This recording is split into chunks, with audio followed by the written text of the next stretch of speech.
Howdy, it's Jace. Let's talk about sex in relationships. A lot of the folks I work with find that they're not super happy with the sex they have with their partner or the frequency or how that's going down, whatever it might be. There's some dissatisfaction in the sex department. And that makes sense. A lot of us expect sex in the beginning, where it's fun and spontaneous and you can't keep your paws off each other, to continue throughout the relationship. And it just doesn't.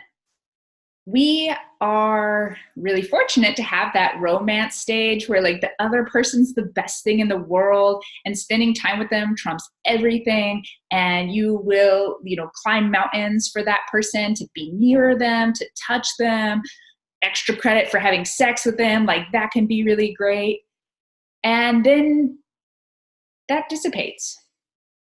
It kind of disappears. Not because the person's changed, not because you've changed. Nothing has changed, just your perception of what's going on has changed. And there is a reason. We have that romance stage so that we do come together, so that it is all stars and moons and fireworks and all of that with that person. It's supposed to be.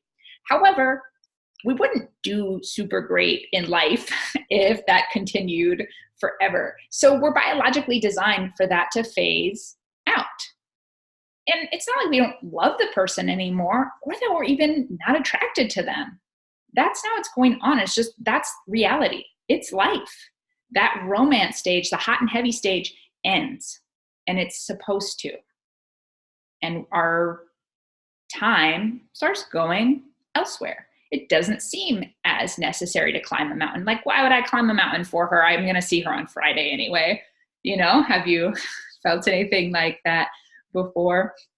And so to have a strong, healthy, happy sex life in a long-term relationship, you have to schedule it.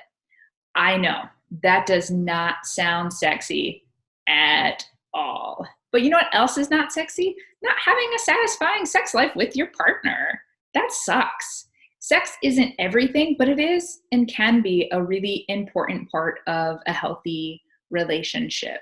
So scheduling it is just necessary. Life happens, our time gets put in different areas. We aren't having the spontaneous drive we did in the beginning. As we age, of course, our biology changes, our sex drive itself can shift throughout life. It can shift throughout the day or the week, right? Like there's just no consistency. And so it really helps to schedule that time in. Maybe it doesn't look like on Tuesday at 7:00, we are having sex. It looks more like Tuesday at 7:00, we are dedicating that time to spend together.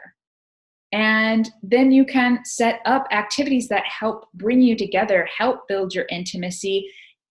You could even focus on things that help your feelings of being sexy yourself, being attracted to each other. You can have practices around sex and your sexuality, just like you have practices around your meditation or your recovery or your fitness routine or your nutrition or intimacy, whatever it is. You can have practices here too. Maybe it's even like Tuesday at 7, we're trying that thing we saw in that book last week, right? And then make it fun. It doesn't have to be like, it's on the schedule, so now we're doing it. Make it fun, make it you. Sit down with your partner. And if you're not that satisfied with your sex life, it's pretty likely that your partner isn't either. And it doesn't have to be like, I need sex 6 times a week. It can be, I'd like to connect with you more, and I would like for us to have opportunities for sex more often. And they might go, I don't want that. They probably won't, but they could say that and then say, well, let's talk about that. Let's get into a middle ground together. Partnerships are about creating chances for happiness together and for the other person. They are about negotiating and growing and stretching and making each other uncomfortable and pushing those comfort zones within each other a little bit to help with growth. So It might not sound cool, it might not sound sexy, but sit down with your partner and have a discussion about your wants, needs, desires, and expectations around sex and your sex life. Be open to readily receive your partner's wants, needs, desires, and expectations around sex and your sex life, and then have an open dialogue around it. And if you can set up a container where that open dialogue can continue, you're going to be talking about sex a lot more often, which is going to just keep it in the forefront. You're also going to be practicing intimacy because you're showing up as your real self, expressing your real needs, your real wants, your struggles, your fears, all of that stuff that helps build intimacy. And you know what people feel like doing when they feel intimacy? Sex. Oftentimes. We're designed for that too. So, sexy or not, schedule sex or opportunities for connection, which could lead to sex, into your life and see what happens.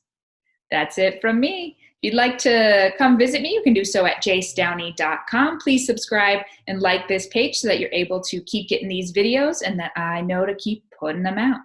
I'll see you next time.